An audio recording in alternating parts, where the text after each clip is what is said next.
Good morning, and welcome to Issues That Matter. And I am your host, Robert Pettoni. And I'm sure you remember me if you watched the show before. And we have a guest today that a rare individual. He has done so many things, so many that even when I talk fast, it would take me too long to recount all of the things that this gentleman has been involved in, and all of the things that he's been successful in. So I'm going to forego that. I'm going to let him be the person to uncover that information. But I want to welcome John Jenkins. Thank you, Rob. Appreciate being here. Thank you so much, sir. Pleasure to have you. Thank you, brother. John is a independent candidate for governor. Independent write-in candidate. A write-in candidate for governor. Yep. Now, one might think that being a write-in candidate puts him behind the eight ball. Well, if that's the case, this gentleman is an excellent gentleman for working behind the eight ball. John, well, congratulations on how far you've come. Well, thank you, sir. And to that point, when I was second term of serving as mayor of Auburn, because people may say, my goodness, a write-in candidate doesn't have a chance. And up until I was my second term of Auburn, I would say you're right, because it's never happened in Maine history where a write-in candidate has been successful. However, in Auburn, for my second term, citizens got organized and actually wrote me in to become the mayor of the city of Auburn. And we had more votes as a write-in than all the other candidates combined.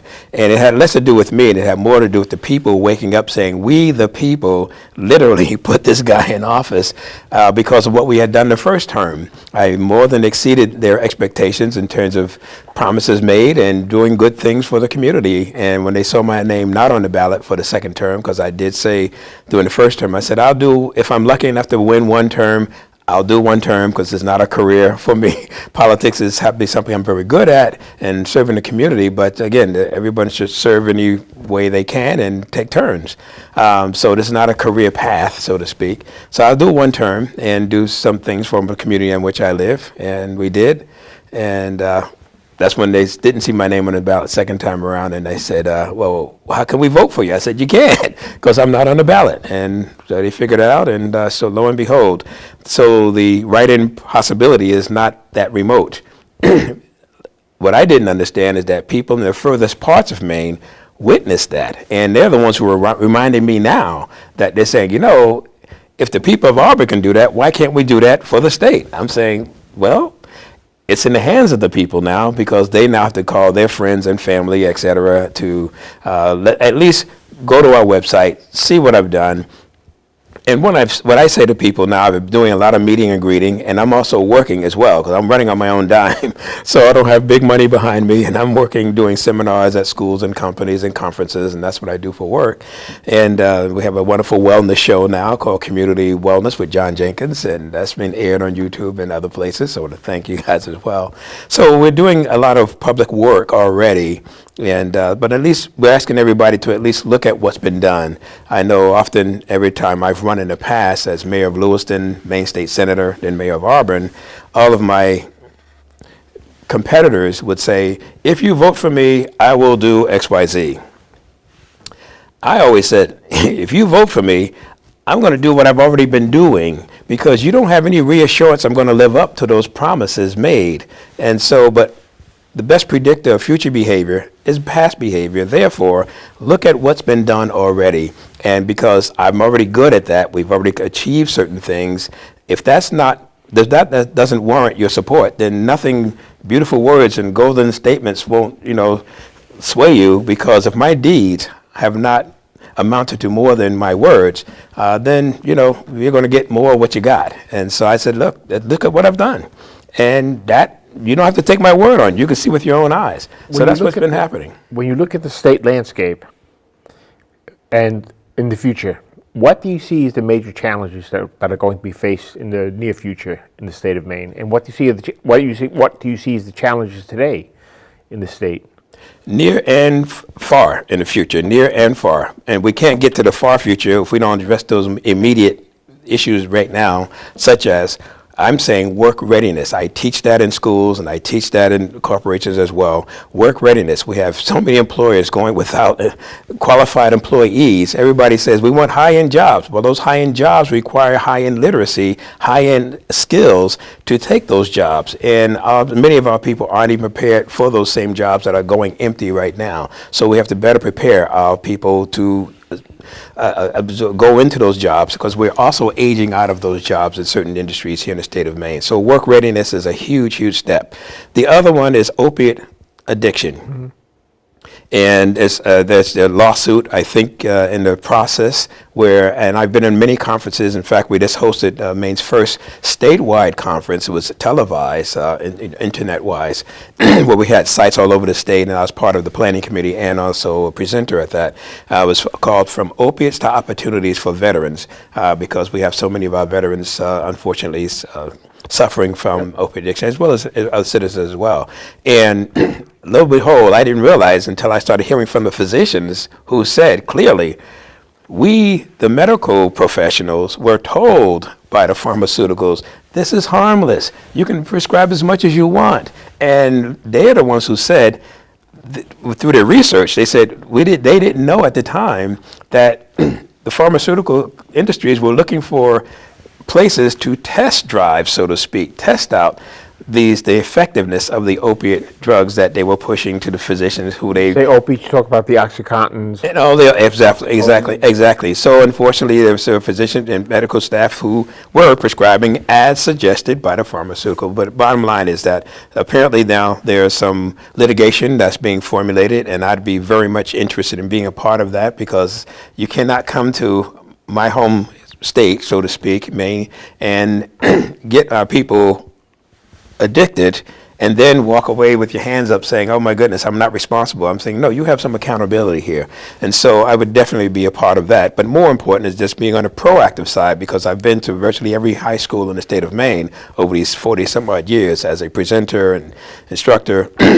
And prevention is going to be critical to address this opiate issue. And the third piece is we got to have recovery centers. We cannot arrest our way out of this. We cannot just lock everybody up and throw them in there. And I've spoken at the correctional facilities conferences, the Correctional Association, their state conference in the past. And I've actually said, right at their own conference, I said, you know, your name is a misnomer.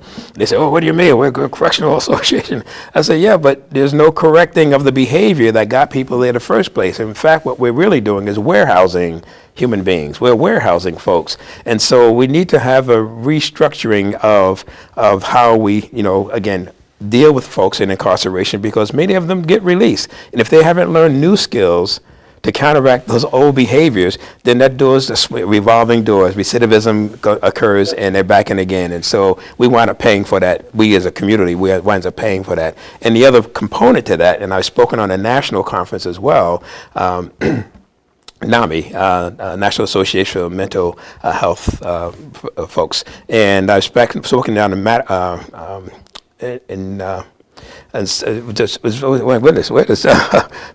sorry, it's in Maryland. It was a national conference, and my jaw just dropped, and I was just, my mind got scrambled a bit when a professional from that area who spoke and said, something occurs that people should be aware of, especially in Maryland, for example. And he said, the director of, a correctional director approaches, he looks at it was he at the time, he looks at the grade results of students in school, and I think it was three markers. One was like 6th grade, perhaps another one was 8th grade, and maybe the other one was 11th grade. It was something in that ballpark. And I'm thinking, what does that got to do with the student's grade performance? Got to do with corrections? And so apparently this individual would look at and study and see the progress report, so to speak, of the 6th, 8th, and 11th grade of the students in the school system, and then formulates a report and goes to the state legislature and says, I'm going to need more money for a new prison. And they say, wow, planning ahead. Why are you asking for money now for a prison down the road? Because he's basing it on those grade results. And I'm saying that almost sounds diabolical in that, he's doing actuarial numbers on school grade performances now, and assuming if they're not doing well in school, what are they going to be doing? They're going to wind up, unfortunately, in the negative side of life and doing breaking the law. And so they were making that kind of decision, and I'm saying, oh my gosh, and I don't know. It basically preparing for the worst case scenario. That's what they were doing, and I said, my goodness, I wonder if that's going on here in Maine. So I think the whole educational component is another preventative measure as well in terms of how we best prepare tomorrow's leaders to be just that, leaders. And I have programs as well already in place and ready to roll, and also involved in some schools already that are helping the next generation leaders make more informed decisions so that in fact they're not going down that other path of negativity. So it's a number of things. And so the other is hunger. We have persistent hunger here in the state of Maine, and we have a phenomenal bread basket here, and more small farmers are opening up stands and also farms. And so I'd like to make sure that we are doing all we can to have a sustainable Maine economy that includes food security for our families. I know that as a teacher in school, I know that my students, they dreaded Fridays. I mean, most kids say, oh my gosh, Friday, ready for the weekend. But my students, in most schools, unfortunately, here in Maine, they're dreading Friday because at least when Monday through Friday, you knew you had a hot meal at least some portion of the day. But come Friday, it's catch as catch can, because there are many of our kids going back to situations where food is insecure and they're struggling. These kids are doing the best they can under the circumstances. I'm saying I don't want any of our children to go hungry. Yes, sir. Why is well, I shouldn't say everybody, but why are so many people so content to just drive by it? And I would venture to say many people aren't even aware of it. They're not, but as leader and as the governor of the state of Maine and as someone on the front lines of all this, again, this is not preaching from high on high. I'm out there in the families' homes, and I'm out there in the community, and I'm out there doing the work right now with our kids to help them make better decisions. We have a number of healthy county-wide initiatives, Healthy Lincoln County, Healthy, the different counties and areas have healthy living commissions and initiatives, and they actually are getting supplies ready and available, but most people, to your point, don't know that. And of course, we need to take the stigma away. It's not a crime and it's not a shame to be broke or poor. And that's the nature of the situation, that many people are one paycheck away from being on the other side of the margin. They're just one injury away from being on the other side of that margin. And I'm saying, so many people are skating as close to that edge, unfortunately, and may not even know it. So we tend to look away because we're conditioned that way. We don't want to see the suffering and the poverty. And I'm saying there's no way I can lead this state, and I think anyone, but in my case, I cannot lead this state without telling you the truth of who we are, because we all look forward as to where we want to go.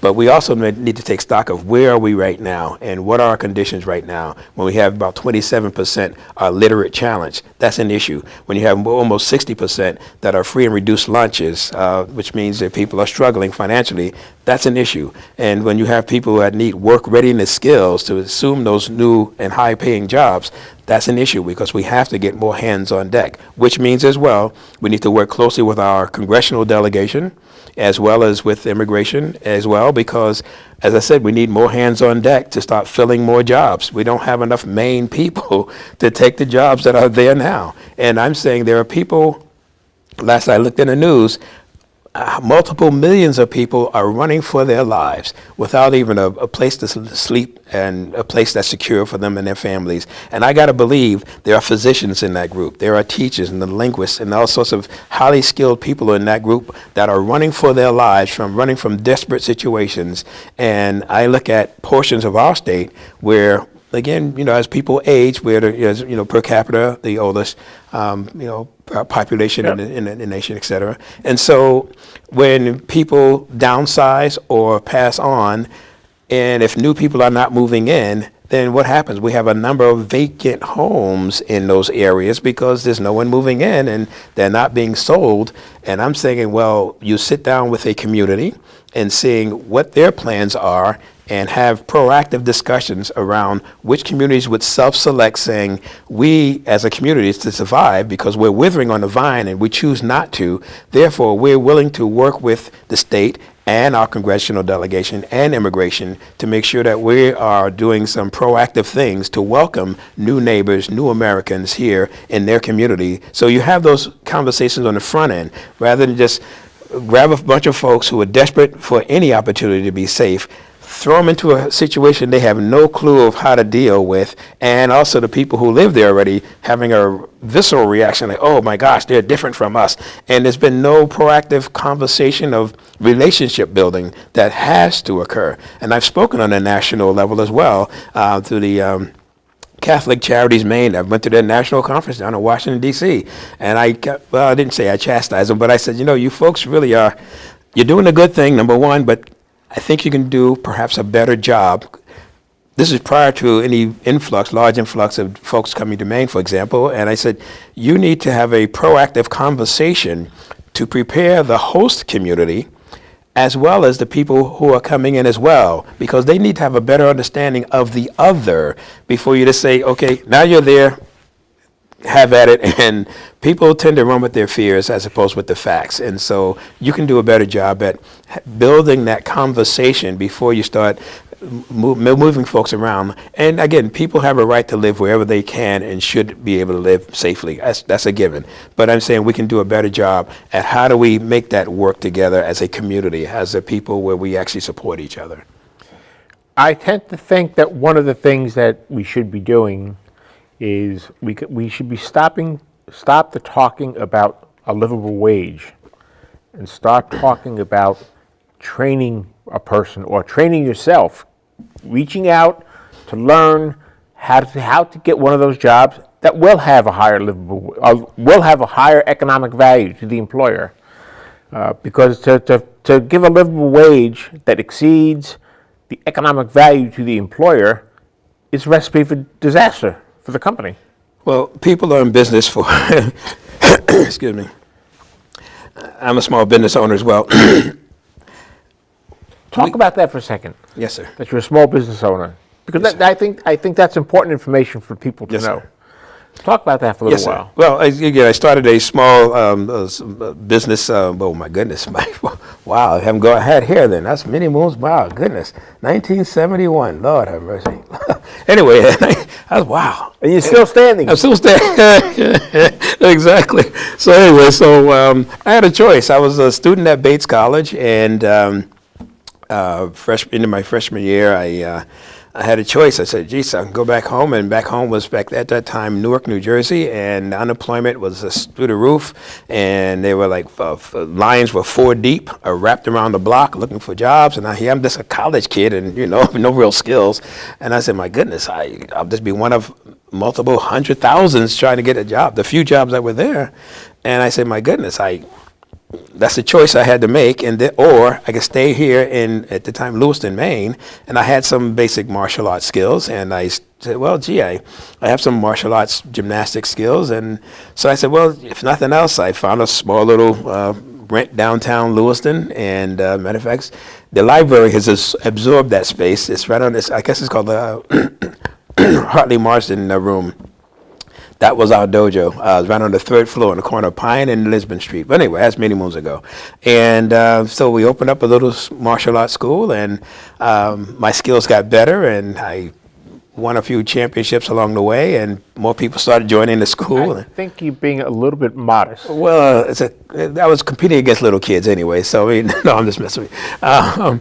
Well, no, yeah, I've had a chance to be on the United States karate team and the United States jiu-jitsu team. I've trained in Japan and then China, and so I've had a chance to see the world because of my skills in the martial arts. And now, what qualities or what techniques did you learn in your martial arts education, you might say, that put you in a better place intellectually and in a state of response?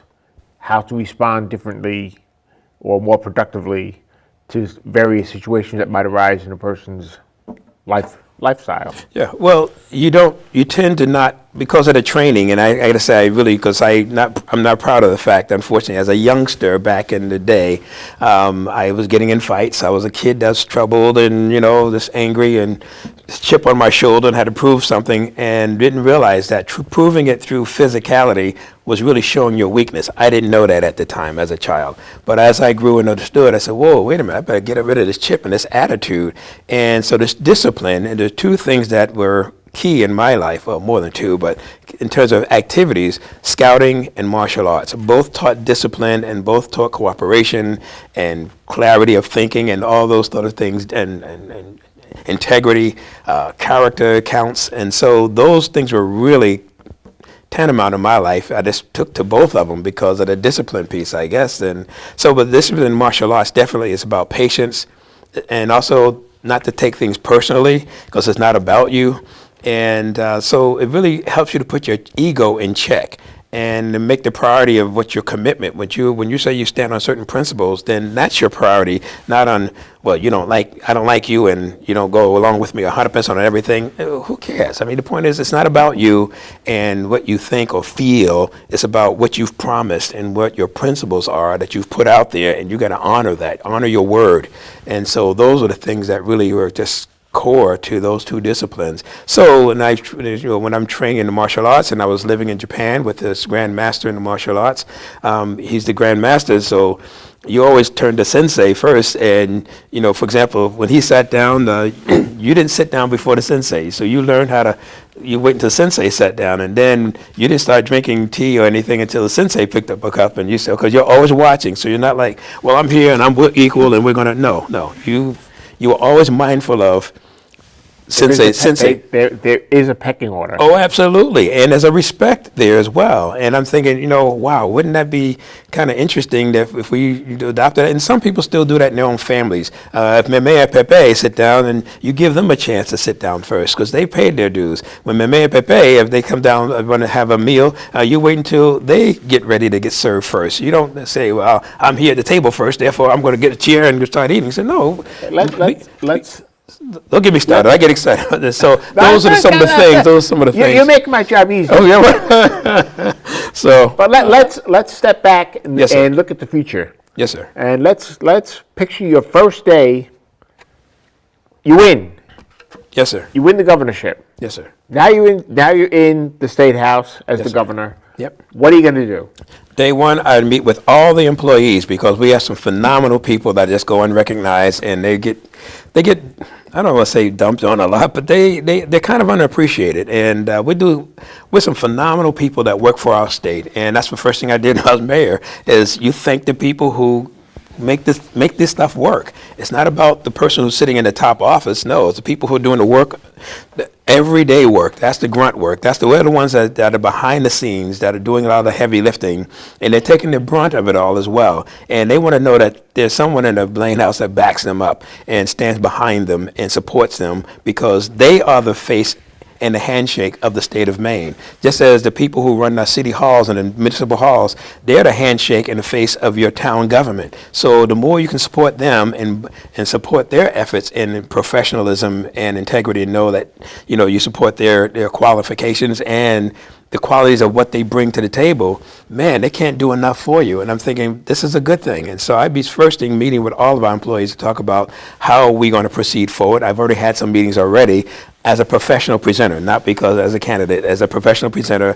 They've had a leadership group, and they asked me to share some leadership tips, if you will, on my own dime. So the state didn't pay me any same thing, so I want you to know that. But they said, geez, you're an expert in this, and many of us have heard you in different venues, and so I have done that, and I do that again with all the departments, number one. Number two, I start meeting with the head officials in those regional service centers around the state of Maine. I'll start arranging and having a conversation with them immediately, because that's where the rubber hits the road. We sit in Augusta under the dome and thinking it's all there. No, it ultimately transfers down to where the rubber hits the road. I understand what that's all about. So I'll be meeting with those local officials on a regular basis. And the third immediate meeting would be the leadership of the legislature. Having been in the Maine State Senate, I understand they have a job to do, but we all represent the same boss. Those citizens are out there working very hard, paying the dime for us to be there, and they're trusting us to do the best things on their behalf. Therefore, I'd be meeting with the leadership teams of the legislature, whichever that is comprised of, and say, look, we're here to serve the same boss, and here's the vision that I've laid out that the people have gotten behind and given me a mandate to go forward with. And so I need you to work with together as a team. And it's not about me, it's about the we, of what we can do together to achieve this goal. This is not something that John Jenkins just imagined up, but the point is, these are the marching orders from our boss. And they said, John Jenkins, we're going to elect you because we need you to do X, Y, Z. So I'm saying to you as my partners in this initiative, legislative leaders, as to what can we do to achieve this goal? What do you perceive to be the XYZs for the governor today? I've laid it out already. Persistent poverty, hunger, homelessness, opiate addiction, work readiness. I mean, we can go on. And also creating, again, opportunities for more people and start welcoming more people here to the state of Maine because, again, physically, we just don't have enough hands on deck to achieve the goals that we ultimately want to have. And the other piece I would say is, can we do in the state what we did in Lewiston and in Auburn? And in fact, when I was mayor of Lewiston, we were the first ones. This is before Tabor came along. We actually, and you go back and check the record, it's called the Coal Trap Amendment. So we adjusted our charter to make sure that we didn't have us spending beyond a certain amount that didn't require us to go as a certain, I forgot, it's called the implicit price deflators. There's some things in there that gave us some clear directive, not on a whim, but it was tied to some real measurables on a national level. And so I said, if any spending beyond this percentage amount requires us to now go back and discuss with our boss saying, hey, we got to raise taxes because of X, Y, Z, and this is what we want to do. You need permission to go beyond a certain amount because there was some inflation in terms of what things are going to cost. But we actually put discipline in how we spent our dollars to go further. And so we put that amendment in, and we've lived by that. That's helped us start turning the corner. And people said, thank goodness someone's thinking about our wallet for a change. And I said, I'm a working class guy. It's my wallet too. And I don't want to spend any more than I have to. And if it's good for my wallet, it's going to be good for yours as well. So those are the things that we'd be putting into place here on a statewide level. That's why I'll be meeting with those regional service center folks to say, look, we did it in Lewis and Auburn at the time. I don't know what the new direction may be now, but the point is that's what we did in Lewis and Auburn. And I'd be having those conversations with those folks as well. Now, where would the Regional Service Center for Southern Maine be? Oh, they're all over the place. In other words, regional service centers are the places where people shop, where they bank, and you have probably a high percentage of tax-exempt property. And I won't start getting in that, but there's a high percentage of tax exempt property, and it's a tax shift. That's been an issue now for I'm just saying that's a part of the discussion. And so my point is that your regional service centers are those places where people do their shopping and their banking and all those sort of things. And because they're regional service centers, they have a high turnover rate of repairing the roads. Why? Because people in the hinterlands all drive in to do shopping and banking, and so there's more wear and tear, and so they experience a little more wear and tear than people who are not living in the urban or regional service center. When you say you're going to visit the regional service centers, who are you going to visit with? Whoever their elected officials are. For example, when we had the meetings, town manager, town manager, your town council committee chair, or the mayor if they have such a thing. But the point is they have a point person, and so whomever that town or city or or unorganized territory says these people represent us, then I will be meeting with those people. They're the decision makers, the leaders of that area, and they need to have a seat at the table. So I'm saying, as governor, I was in that seat, and so therefore I'm not immune, and nor am I not unaware of the challenges you face. And that's why I've been invited in the past many times by the membership of one of the larger municipal organizations called Maine Municipal Association, MMA. And there's many times in the past the membership said, we want to hear from that Jenkins guy because he's been doing some things that could help us. And so they've had me come in and share some things that I was a part of. Now, when I say again, it's not about me because I had a phenomenal council. We had to work together, all political stripes. It didn't matter, but we all came to the understanding that we have to work as a team. So when I say it's not about me, John Jenkins, but building a coalition amongst the councilors, because the mayor in both cases does not have a vote unless there's a tie on the council. So if I have certain agenda items that I really want to get forward, you had better sit down and negotiate because the councilors, they do have a vote and they have an opinion. And so they do represent a ward within your municipality. So you do a lot of listening and discussion and give and take, and I don't think compromise is a bad word. You learn how to compromise because you don't get everything you want, but you get enough that will achieve the goal that you both want on behalf of the same boss. So I've done it many times on the municipal level and on the state level as well, in terms of the state senate as well. And so as governor, I'd be doing that directly with those towns, because they need to know that someone's got their back and understands what they need and what the challenges are. And I'd be looking at ways in which they can work as a coalition, as a regional service center area where they have a built-in agreements. So everybody comes to the state of Maine with their hand out saying, we need. I look in the conference, I say, guys, the pocket is not that deep, and there's just not enough money to go to address every need. So if you guys, as a regional service center area, came together, so in, let's say, Lewiston, Auburn, you're talking about Greene and Turner, and you got other smaller towns and areas around that. So you have small areas around your regional service center. And I'm saying then for the state to spend their dollars wisely and have the dollars go further, we, the state, have an obligation. And think of a stone being tossed in a very calm, placid pond. And so when you drop that stone into that pond, from that epicenter emanates ripple effect. Yep. So we would put X dollars into the regional service center, but you have pre-arranged agreements. So the little towns are not sitting there folding arms saying, oh, well, Lewiston got all the money and we got nothing. So no. You have come up with agreements that any dollars that come in, there is a ripple effect of positive boats being lifted, so to speak, using former President Kennedy's analogy of lifting all boats, not just Lewiston's boat, but there's, because of the investment that the state would be making, that everybody has a chance to benefit, because you've all predetermined how you're going to use those dollars and what you need them for. And so we, the state, have an obligation to help fulfill that. In addition to sticking to our guns and helping us stay to the budget that we create, because what makes towns crazy, and I've been on that side of it as well, is when the state says, yes, we're going to fund education to this level. And we all sit there and wait, oh my goodness, and the legislature's not out yet. We say, oh my goodness, what are they going to do to us? We don't know yet. And they haven't made a final decision. And when they start making tweaks and adjustments to what they've promised, then we got to go back to, because we already made our budget decisions. That's the thing. And then we get told after the fact what the amount might be coming forward to help support education in this case. And then we're sitting an egg on our face and really going wild and crazy, figuring out, oh my gosh, we've made promises already, and yet the state has not come through their obligation to us. So I'd be asking those state legislator folks to basically say, look, let us really have some discipline, and the promises we make to those cities and towns, we got to stick to that. But what we've promised them, we got to stick to that, so that they can, in good faith, make their budgetary decisions, so that Meme and Pepe are not getting a new surprise tax bill that's been adjusted because you told us one thing, Madam Mayor or Mr. Mayor or town council person, and now you're telling us something else.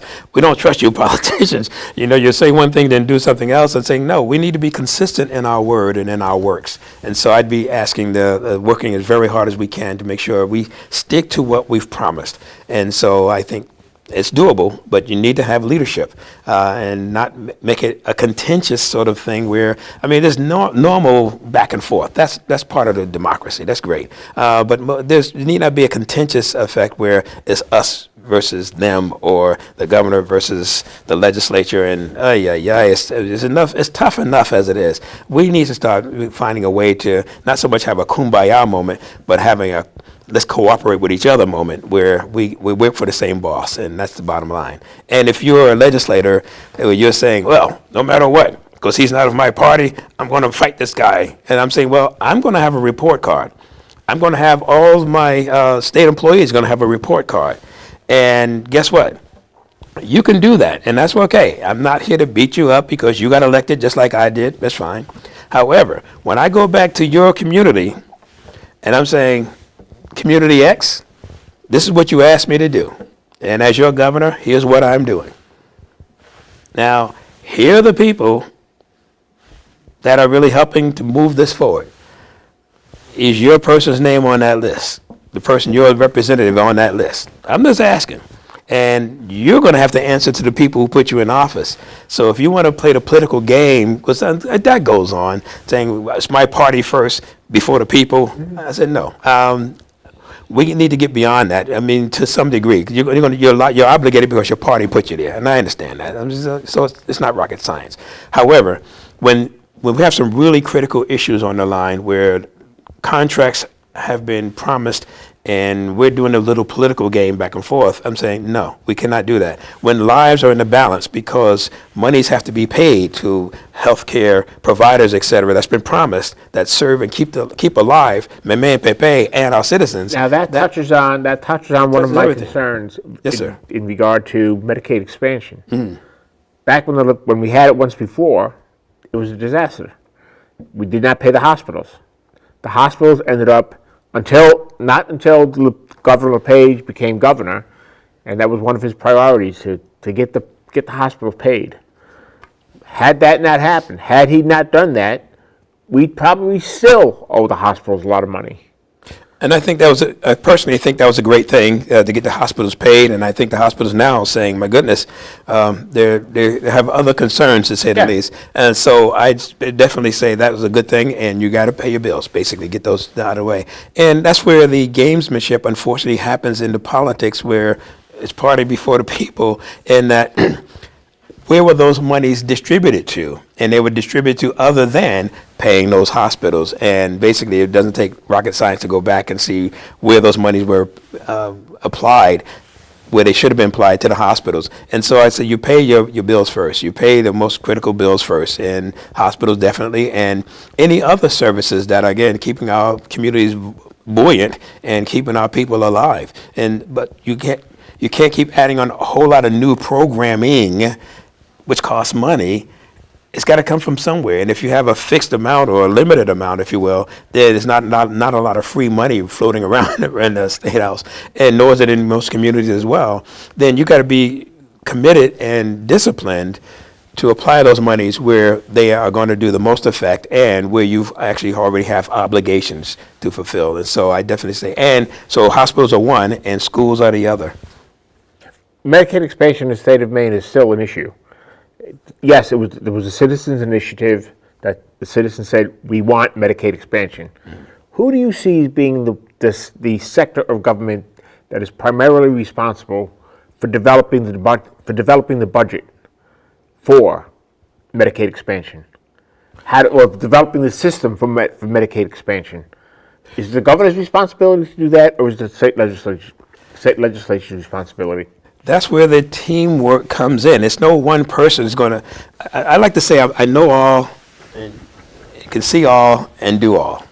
Well, no, okay, I'm just kidding. I like to say that. However, reality sets in real quick, and you know what your expertise area is.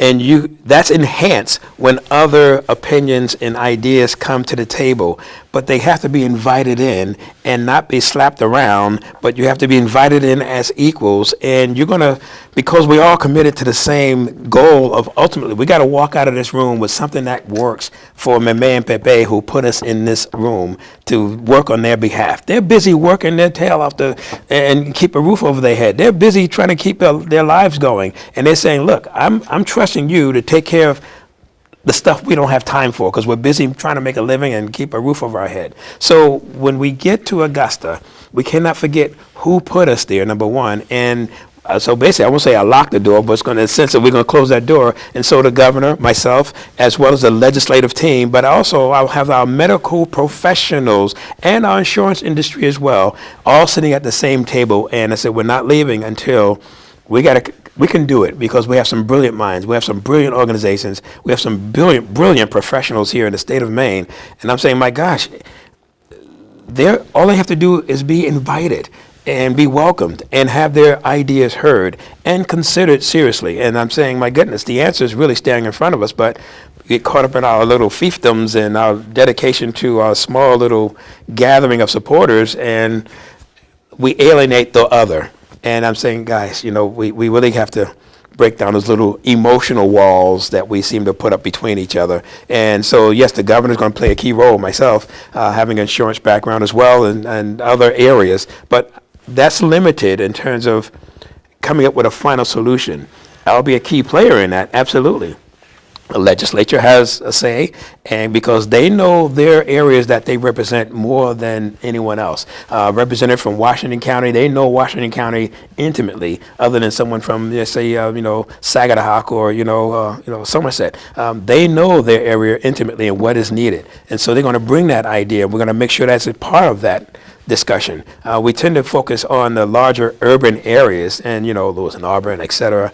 But, we got to think about the Medibimps and, Senegat. And we got to think about those small areas, Sherman Station, Patton. We got to think about the smaller areas. I'm into all of them, brother. I've been to all of them. So we got to think about those areas as well, because they're our brothers and sisters, and we cannot look at more prosperity in the urban footprint, which we all say yay, and neglect the dire straits that our brothers and sisters are in just up the road. And I said, no, we cannot turn a blind eye or a deaf ear to the suffering that's around us. So we choose not to see it. Don't get me wrong. It's there, but we choose not to see it by focusing our policy and our attention toward the new shiny stuff. And I'm saying, well, we can keep an eye on the new shiny stuff, but we can't get there without getting everybody on board. There's room on this boat for everybody, but we cannot not set sail before we get all our people on board. Don't get me started, sir. I get excited about this stuff.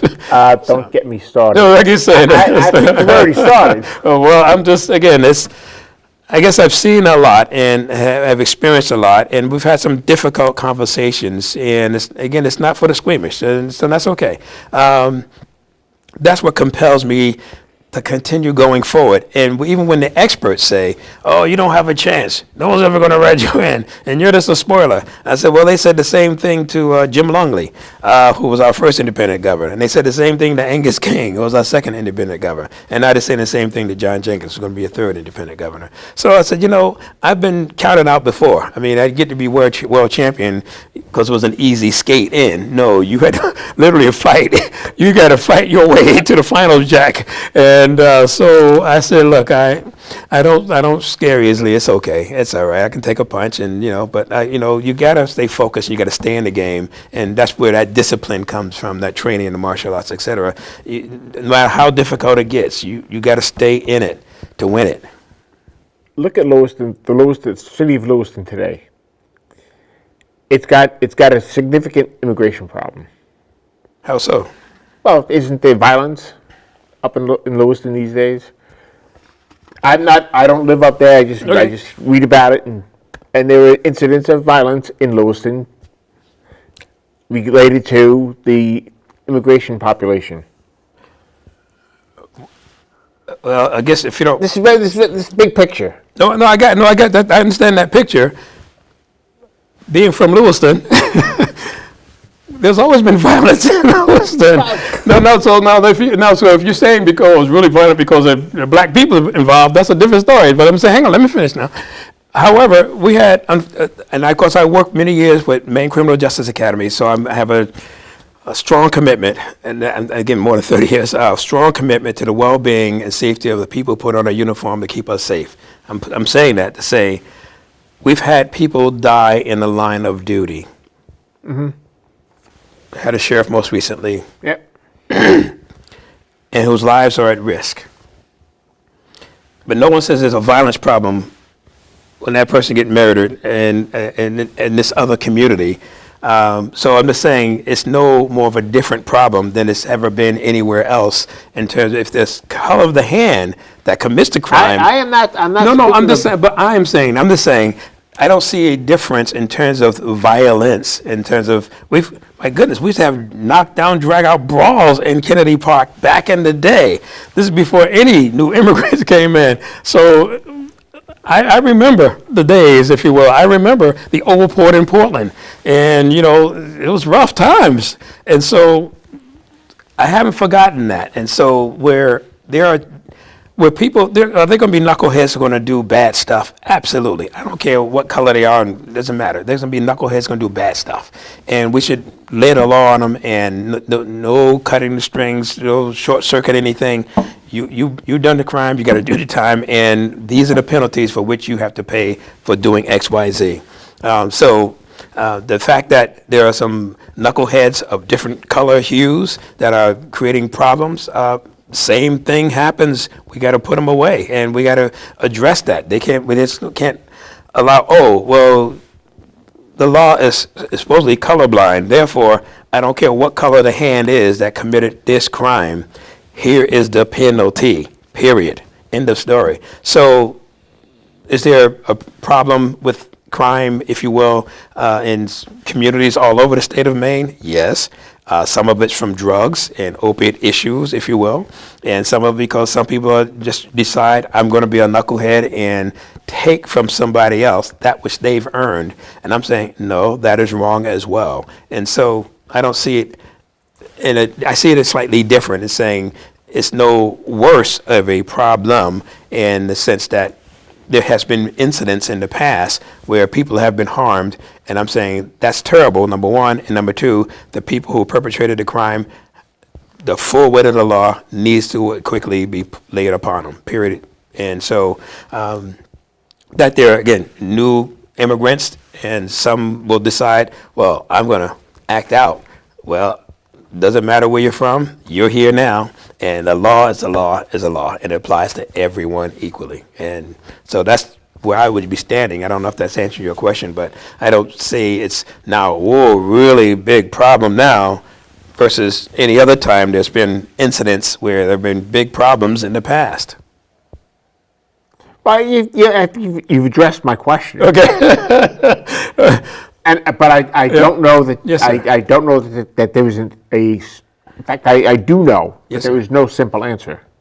No simple answer, but It's a complex problem. But I see it from a broader experience point of view, in that I'm saying, well, is this the first time this incident has ever happened in this municipality?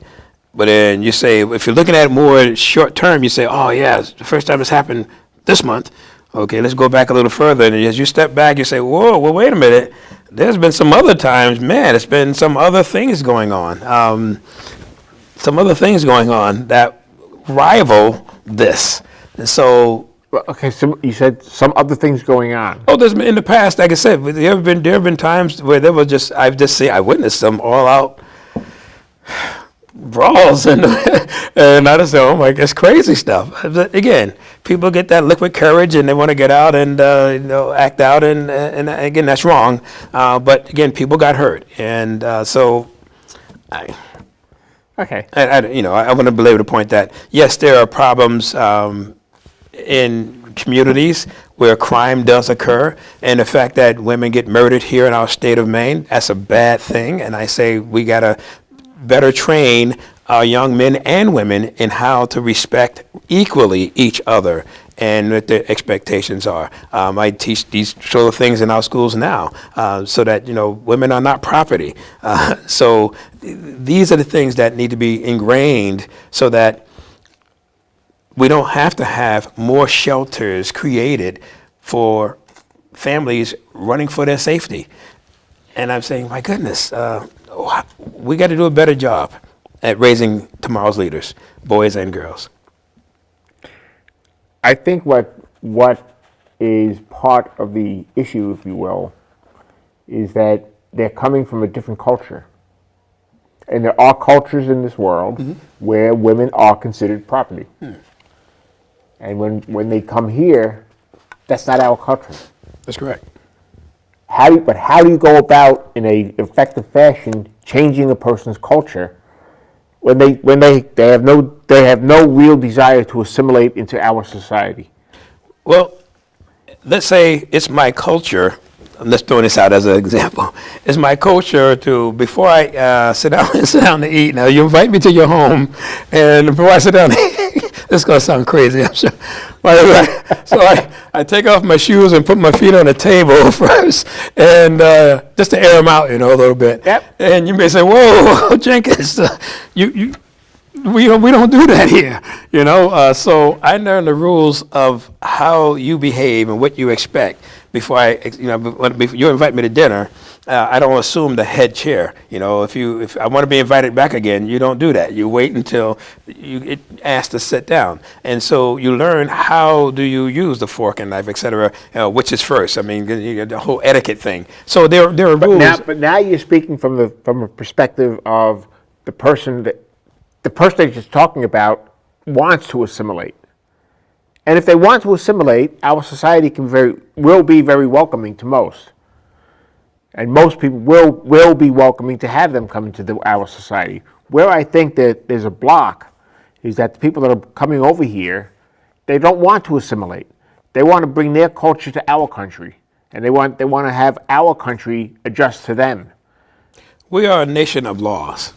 We are a community of laws that we, the people, have created.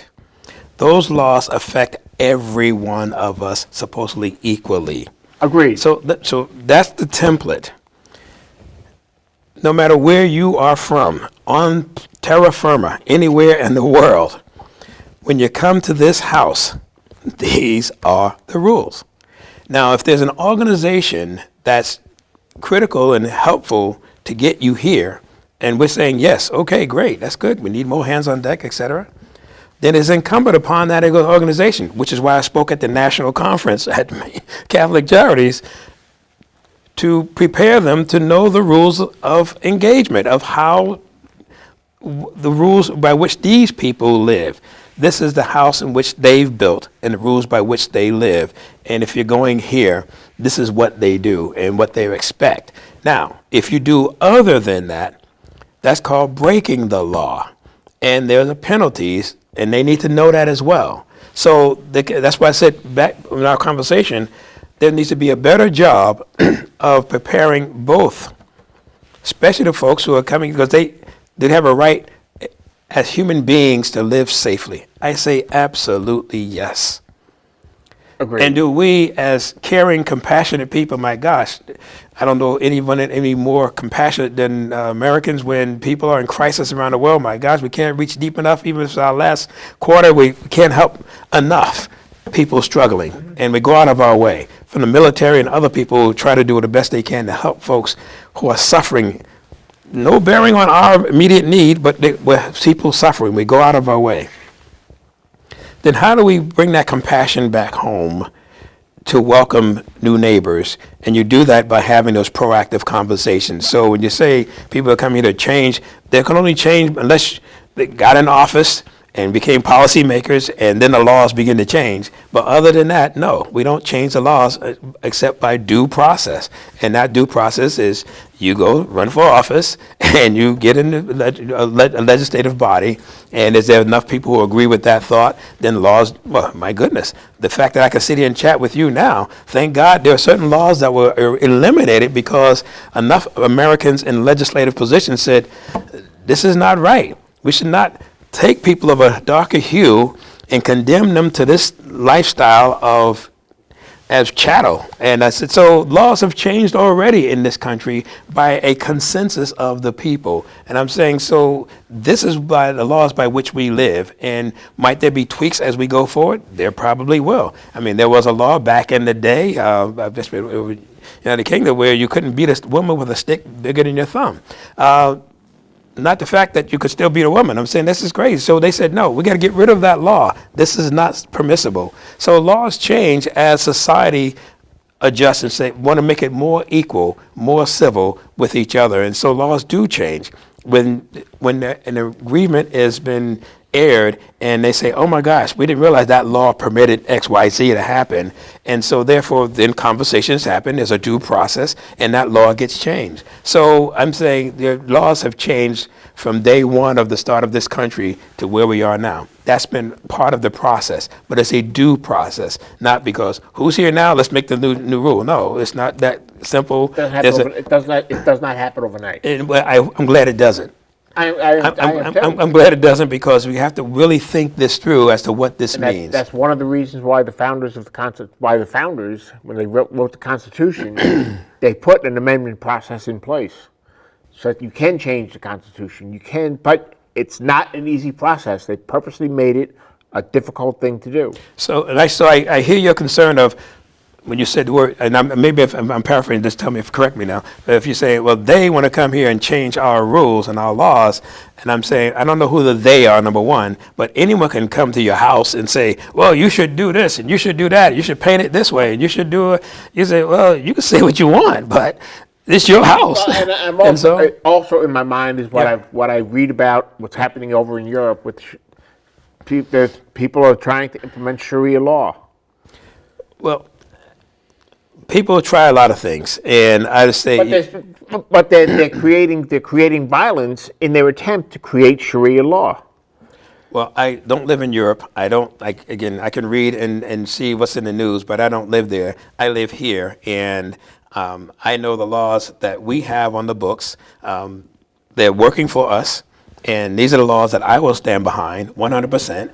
And where there needs to be adjustments through due process and community engagement and conversation, then those laws get changed. But it's the people who will make them, not because who's the last one that came through the door, and they say, well, but I want to see this. Well, do you have a right to talk about that? Although it's very different than what we're used to? Well, yes. But if you don't get any traction and you start, to your point, creating violence, which is against our law, that carries a penalty. So I'm not trying to make it so cut and dry, but I don't see any equivocation on this. I just don't see it. So someone. I'm not saying there is any. No, I don't have that concern, because I'm saying, well, are we not a nation of laws, not a nation of feelings, and a nation of moods, and a nation of who came through the door last with a new idea. We just don't quick pop around like that with the rules by how which we live. I'm saying, no, these rules have been thought out and agreed to by the vast majority of the citizenry, and which is why I'm able to vote today and run for governor, a highest state office in this state, and having served as mayor and state senator, and a place where people said, no one's ever going to vote for you there. You're not Franco-American, and you're not from Lewiston, and you're not white. And I was saying, well, like I said, it's been landslide victory after victory. I'm saying, well, obviously, they're not looking at this. They're looking at this, and they're looking at this, and they're looking at the results that come from that. End of story. So I got to say, people are fed up with the rhetoric and the fear-mongering, and they're saying, my God, can we finally get someone that can be level-headed with experience, that's willing to tell us the truth and work toward the best result for all of us, not just some of us. And I'm not knocking anyone else, because some people say, whoa, you're going to be running against so-and-so and so-and-so. I said, I'm not running against anyone. I'm running for the people. I said, so I'm not here to throw rocks at that person. I said, God bless them. That's more power to them. Great. And I can only make myself available. Now, some people say, well, you're going to take votes away from so-and-so. I don't own these people's votes. I said, all I can do is make myself available and say, here is who I am. Here is what I've done. If it doesn't warrant your support, it's okay. I'm not going to cry and fall apart. My sense of individuality and self-esteem is not tied up in an office, but I am committed to the work. You don't need to be in office to do the work, which I'm already doing. But having the office with the experience and commitment to this work, oh my goodness, what a powerful combination. And so I can only ask that you at least consider me. Now, if you choose not to vote for me, it's okay. If you choose to vote, and I prefer you didn't vote against someone else, but vote for me, and not saying, well, I don't want to see so-and-so, that's why you're a consolation vote, I'll vote for you. I'm saying, no. Vote because you need to understand, this is what I'm going to do. I'm just being really clear. And you can just look back at the record of what we've done in Lewiston and Auburn, and also a state center, and it ain't rocket science, and people are starting to wake up and saying, wow, this guy is kind of the real deal. One of the things that you bring up, yes, sir. I totally agree with a lot of the things you bring up. But one of the things that you bring up, which strikes me really hard, is the fact that you, and in a positive fashion, yes, sir, the fact that you say that you are here, or you will be here to work for the people. All too often, people get into power. Yeah. And all of a sudden, they become the boss, and we become the followers. This is called public service for a reason. It's the public first, not the party. The public is first. In fact, I got to give kudos. I think she's passed on. Mrs. Whittingham.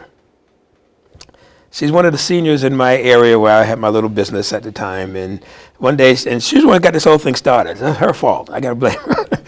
She said, shame on you, Johnny Jenkins. I said, yes, ma'am. Why? What? You know, we put nice flower boxes in front of our place and make it really dress up a little bit.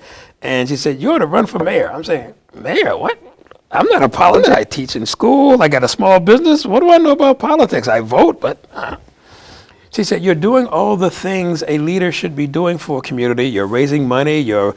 Quietly, you give boxes of gifts and food to families at the abused shelters in the holidays, because so the kids and families won't go without. I said, well, this is what you do. They said, but you do this, and we've been watching what you do for people. And I said, I live here too. These are my neighbors. And they said, but that's what we need in leadership. So you ought to consider it. And she was just shaking she was giving me a stern talking to. I said, yes, ma'am, I will think about it. I'm saying, geez, I think people run for office because they're angry at the person in the office, and they say, oh, throw the bums out and put me in there. That's what they usually say. And I'm saying, well, I'm not angry at anybody. I don't even know these guys in office. So I said, geez, why would I run? Then I said, I am really blessed. I am so, so, so blessed and grateful that Lewiston welcomed me as a native son.